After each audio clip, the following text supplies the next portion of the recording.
Alors, on revient une autre fois pour traiter des exercices sur les vecteurs de l'espace. Mais cette fois-ci, je vais passer à une autre situation, à savoir, je vais commencer par deux droites non coplanaires, c'est-à-dire deux droites qu'on ne peut pas tracer dans le même plan. Alors, je vais donc, si vous voulez, travailler un exercice qui se base sur deux droites non coplanaires. Voilà donc le texte devant vous. On considère deux droites non coplanaires. Notez bien et soulignez cette allocution. Les droites sont AB et CD. Donc voilà, vous avez donc la droite AB et la droite CD. Donc voilà, l'une comme ça, l'autre. Donc on ne peut pas les tracer dans un même plan. Donc ils sont non coplanaires.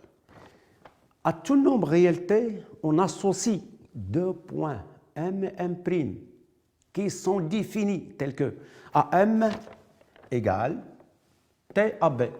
Donc AM égale TAB, ça veut dire que le M appartient à la droite, voilà, la droite AB. DM' égale TAC. Donc voilà, les points M' et DC sont alignés aussi. Alors, soit O le milieu de AD, I le milieu de BC et J le milieu de MM'. Première question, montrer que J va s'écrire T sur 2, c'est un nombre réel, multiplié par la somme des vecteurs AB plus DC. Donc, a priori, quand on voit cette relation, je vais chercher comment on peut passer, on peut trouver un lien entre le vecteur OI, le vecteur AB, le vecteur...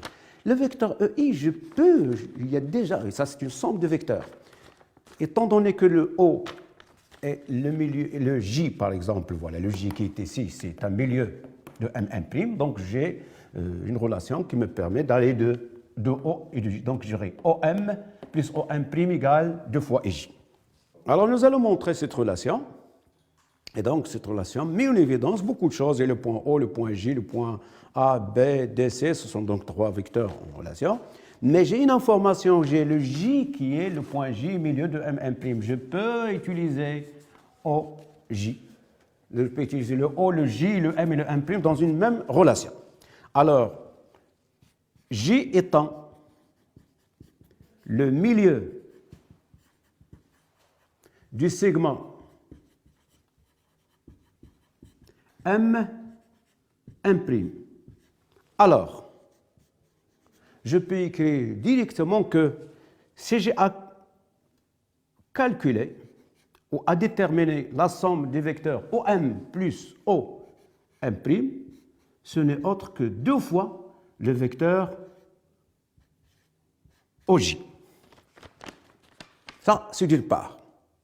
Mais maintenant, j'ai OJ il est là, mais le M et le M', voilà, je vais essayer d'introduire les vecteurs AB et C. Donc, pour pouvoir introduire ces vecteurs, vous êtes obligé de passer par, on vous invite à utiliser la relation de Schall. Donc, voilà. Donc, à l'aide de la relation de Schall,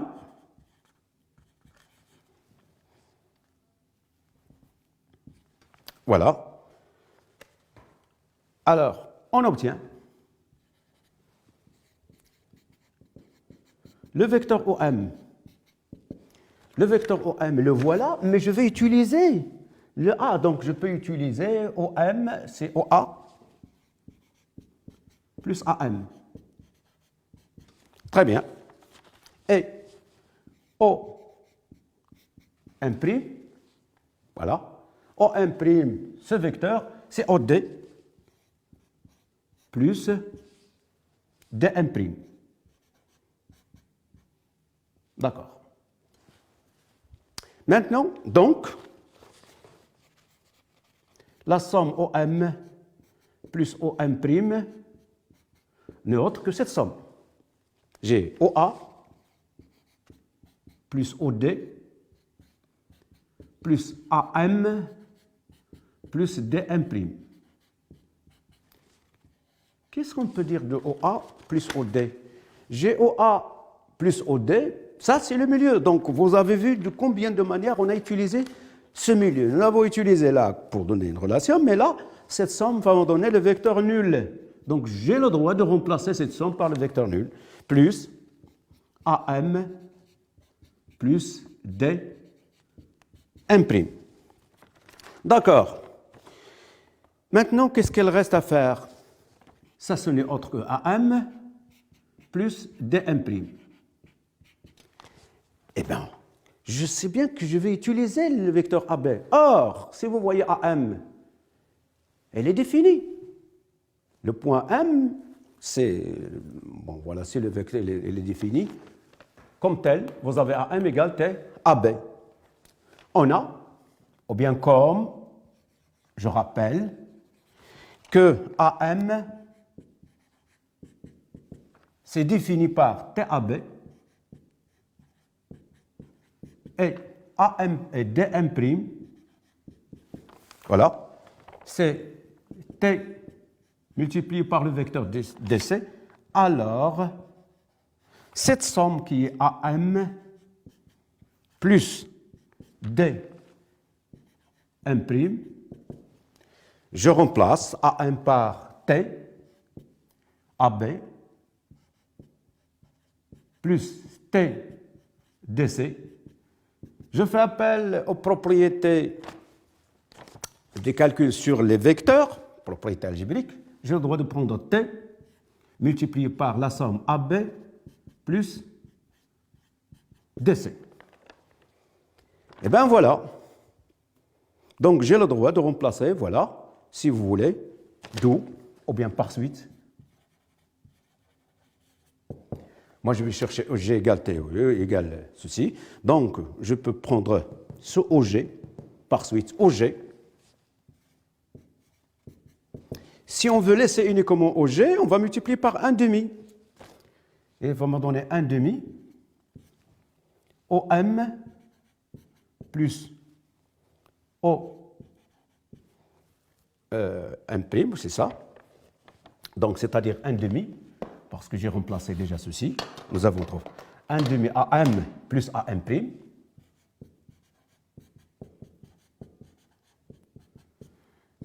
Et voilà. Donc, ça sera 1 demi à multiplier par T. Et je remplace AM plus DM', pardon, non, parce que j'ai déjà remplacé. Ça, c'est DM', voilà. Voilà. Donc, plus DC. Les règles de calcul me permettent de dire d'où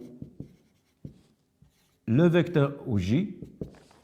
Alors, je vais prendre 1 demi fois T, ça, ce sont des multiplications sur les réels. Donc, voilà, T sur 2, multiplié par le vecteur AB plus DC. Voilà la formule qu'on vous demande de trouver. AP plus DC. OK, ça, c'est le petit a. Maintenant, je vais passer au petit b.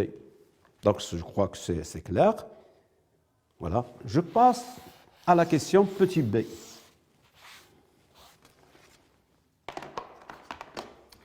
La question B est la suivante. Qu'est-ce que nous demande?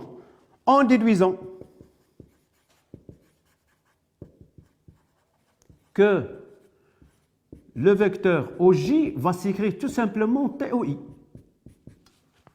Donc, c'est-à-dire, voilà, vous allez faire disparaître le AB plus DC, vous allez remplacer par bien un réel près. Alors là, il faut penser, il faut chercher, voilà ce que vous avez déjà, voilà. Donc, c'est la question petit b. Donc, voilà, vous devez exprimer donc le OJ en fonction de EI. Eh bien, ce que vous devez faire, c'est exprimer AB et DC en fonction de, voilà, vous devez arriver à EI, voilà. Alors, exprimant. Tout d'abord, le AB est plus DC, si vous voulez, en fonction de OI. Pour pouvoir utiliser AI, vous êtes, voilà, il faut travailler sur les vecteurs OA et OB, etc. Donc, voilà. Donc, voilà, en fonction de OB et OC. Pourquoi OB et OC? Parce que le I, c'est le milieu du segment BC. Donc, vous allez travailler à exprimer ceci en fonction de OB et OC. Voilà. D'accord, on a, toujours je vais utiliser la relation de Charles, AB plus DC. Mais cette fois-ci, je vais introduire le point O. J'ai AB. Et donc, je vais introduire le point O. Je vais passer par AO, donc AO plus OB. Plus DC, je vais introduire encore le point O. Donc, j'aurai, voilà, DO plus OC. Donc, c'est la relation de Charles, je l'avais utilisée plusieurs fois. Voilà. Alors, vous voyez, il y a déjà AO, voilà, et il y a OD. Je vais les regrouper. J'ai AO plus DO plus OB plus OC. Alors, la somme AO plus DO, AO plus DO, bon, ça donne le vecteur nul, étant donné que O est le milieu, plus OB plus, quand je prends OB plus OC, et puisqu'il est le milieu, ça c'est 2 fois OI. Donc, AB plus DC égale 2 fois le vecteur AI. OK. Je n'ai pas achevé la réponse. Je vais la faire. Je vais la compléter. Ici. Excusez la brosse. Voilà. Donc, excusez-nous pour cette brosse. Elle laisse des taches. Alors, par suite à ces calculs, nous, on est parti de OJ. Elle est égale T sur 2. Et je vais remplacer AB plus DC par 2 fois AI. En utilisant les règles de calcul, les propriétés algébriques du calcul sur les vecteurs, donc je vais prendre T sur 2 multiplié par 2 et je multiplie ce nombre par le vecteur AI. Donc j'aurai OJ égale, voilà, le T. Ah, pardon, je ne sais pas, qu'est-ce que je fais? Alors j'ai utilisé O, donc 2 fois OI, donc 2 fois OI, pardon. J'ai 2 fois OI, je vais remplacer par 2 fois OI. Voilà, le OI, il est là. Voilà, parce que AB plus DC, c'est 2 fois OI, c'est exact. Donc je vais remplacer. Maintenant, on est arrivé à bout, voilà, donc à la fin. Donc je simplifie 2 par 2 et j'aurai T OI. Voilà donc la réponse de la question petit b. Donc on a exprimé, tout simplement, on est arrivé à écrire OJ en fonction de OI. Bien sûr, on l'avait multiplié par le T. Bon, la question qui reste,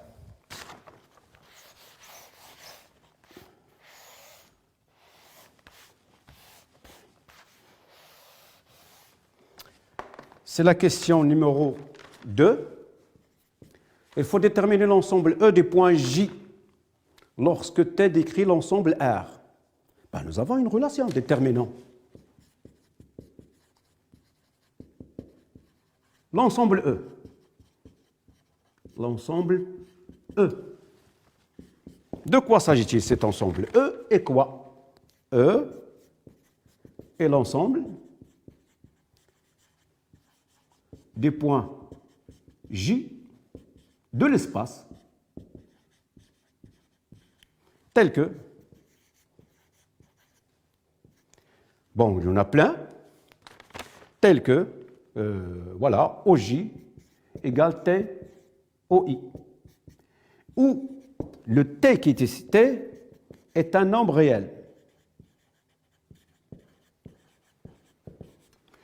Donc, quand on fait varier le T, on va faire varier la position de J.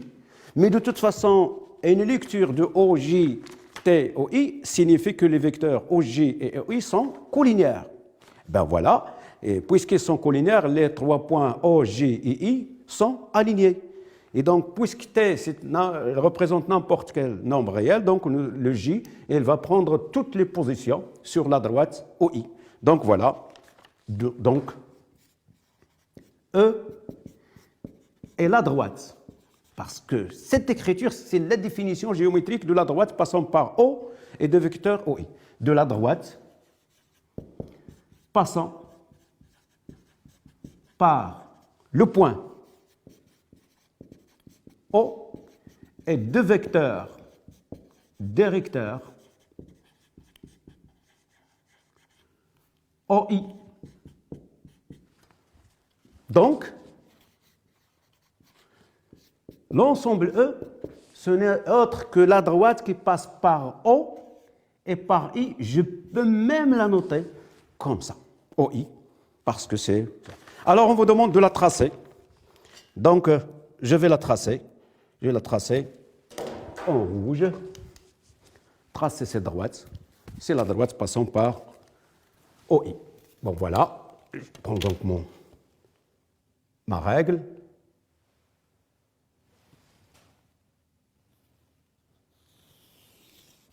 Voilà. C'est la droite qu'on cherche, c'est l'ensemble E. Voilà. Tous les points qui appartiennent à cet ensemble, ce sont les points qui vérifient. Voilà. J'ai donc achevé. J'ai donné, si vous voulez, une solution de cet exercice. Bien sûr, vous pouvez le retrouver de plusieurs manières. Et je vous souhaite une bonne continuation. Et je crois, et je souhaite que tout le monde arrive à comprendre un peu, plus ou moins, de quoi s'agit-il lorsqu'on parle de vecteurs de l'espace, à savoir les opérations, à savoir les vecteurs coplanaires, les droites coplanaires, les droites non coplanaires, etc. Donc nous avons englobé presque tout ce que figure dans les cadres officiels, ou bien, voilà, pour ce genre de questions et cette leçon. Bien entendu, merci pour votre attention et à la prochaine séance, chers élèves. Et donc, essayez de reproduire les réponses pour pouvoir comprendre mieux les situations et la situation de la géométrie. Toutefois, il faut chercher à se baser sur un support, sur une illustration géométrique qui vous guide toujours le chemin. Merci.